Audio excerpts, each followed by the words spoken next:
जैसे आजकल इंटरनेट पे हम देखते हैं कि आओ जी इतने पैसे कैसे कमाएंगे और अपनी शख्सियत को संवारें, लोगों में अपनी इज्जत बनाएं।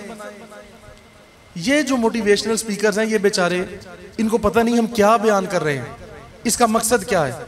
क्योंकि इस सारी गुफ्तगू का मकसद होता है दुनियादारी। भाई किसी से झुक के क्यों मिले, हम पहल क्यों करें सलाम में, हाँ जी, लोग आपकी इज्जत करें। भाई क्या मतलब, ये हम क्या सिखा रहे हैं और क्या सीख रहे हैं। आका तो फरमाते हैं कि इज्जत से हर किसी के साथ पेश तुम आओ, और आज के स्पीकर हमें सिखा रहे हैं कि अपनी इज्जत करवाओ। आका फरमाते हैं हर किसी की इज्जत करो। ये तो उलट बात हो गई, और लोग उसको समझने के लिए सुन रहे हैं। उसके हजारों लाखों मिलियंस व्यूज हैं इस बात पर। क्यों? क्योंकि जैसी दुकान होगी, जो सौदा वहां पड़ा होगा, वही ग्राहक वहां जाएगा। अब अगर हम चाहते ये हैं, हम तो खरीदने ही दुनियादारी चाहते हैं, तो फिर हम उन्हीं के पास ही जाएंगे। और हम कहां जाएंगे? फिर अल्लाह वालों के पास थोड़ी जाएंगे। जिसका मकसद ही दुनियादारी हो वो दुनियादार के पास जाएगा ना। जिसका मकसद दीन हो, जिसका मकसद अल्लाह की रिजा हो, वो ढूंढेगा कि यार नहीं, मैं अब दुनियादारों के पास तो नहीं जा सकता। तो बातों से कुछ अंदाजा हो जाता है कि हमें चाहिए क्या, हम किसके पास जा रहे हैं। तो इसलिए हमेशा इन बातों का ख्याल रखें कि जो आपको कोई सिखाता है, समझाता है, उसका नतीजा क्या है।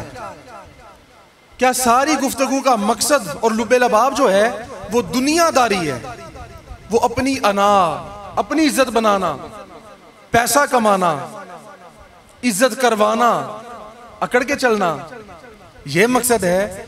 या कोई ये भी समझाता है कि यार हमेशा आजिज़ी के साथ रहो, हमेशा सादगी के साथ रहो, तुम सलाम में पहल करो। देखो हुजूर ने क्या फरमाया, उसकी शान ज्यादा बयान फरमाई जो खुद सलाम करे दूसरों को। हुजूर की सैकड़ों, अगर हजारों नहीं तो कम से कम सैकड़ों हदीस तो ऐसी होंगी जो इखलाक के लिए हैं कि अपना इखलाक अच्छा करो। तो हमें क्या सिखाया जा रहा है?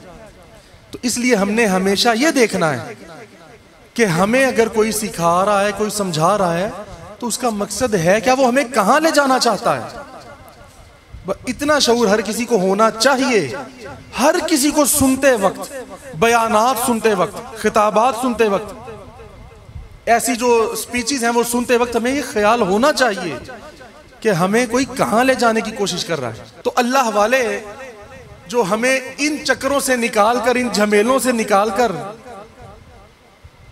अल्लाह के करीब कर देते हैं, और हर वक्त खुद भी अल्लाह का जिक्र करते हैं, और दिलों में अल्लाह का जिक्र जगा देते हैं, दिलों को इस काबिल बना देते हैं कि बंदे का दिल भी अल्लाह अल्लाह करे, उसकी रूह में अल्लाह का नूर उतर आए।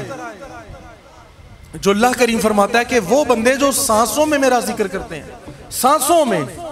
और देखो इखलास की निशानी क्या है। दिखावे के लिए तो हम सभी बड़ा कुछ कर लेंगे, सांस तो कोई नहीं हमारा सुनता, और सांस की आवाज भी किसी को आ जाए तो ये तो किसी को नहीं पता लग सकता कि सांस में भी कोई तसव्वुर है, सांस में भी कोई तसव्वुर है। अब अल्लाह का जिक्र ऐसी चीज है, अगर आप इसको दिखावे से भी करें, आका फरमाते हैं कि अल्लाह का जिक्र इतनी कसरत से करो और ऐसे करो कि लोग तुम्हें दीवाना और मजनू कहें, पागल कहें, इतना जिक्र कसरत के साथ करो।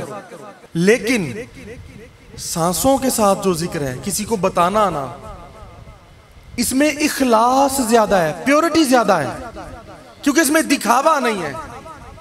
और जिसमें दिखावा ना हो उस काम में इखलास ऑटोमेटिकली बढ़ जाता है, खुद ही बढ़ जाता है। जो काम एक इंसान चोरी भी करता है ना, तो उसकी चोरी ज्यादा कामयाब होती है, और वो अपनी नीयत में पक्का होता है कि मैंने चोरी करनी है। तो वो क्या करता है कि यार किसी को पता ना लगे। जब कोई इंसान वो चीज छुपाता है तो मतलब ये होता है कि अब वो, उसकी सोच में पुख्तगी ज्यादा है, वो नीयत से वही काम करना चाहता है, वो सिर्फ दिखाने के लिए नहीं। तो फिर यार अल्लाह का जिक्र कहां, अल्लाह का जिक्र तो जो छुपा के करता है, इसका मतलब उसमें खुलूस ज्यादा है। और हमारे दादा मुर्शिद हुजूर चादर वाली सरकार रहमतुल्लाह अलैह फरमाते हैं कि जी हमारे सिलसिले का सबसे बड़ा चिल्ला और वजीफा यही है कि सांस अंदर जाए तो अल्लाह, सांस बाहर आए तो अल्लाह। और यही अल्लाह फरमाता है कि जो सांसों में मेरा जिक्र करते हैं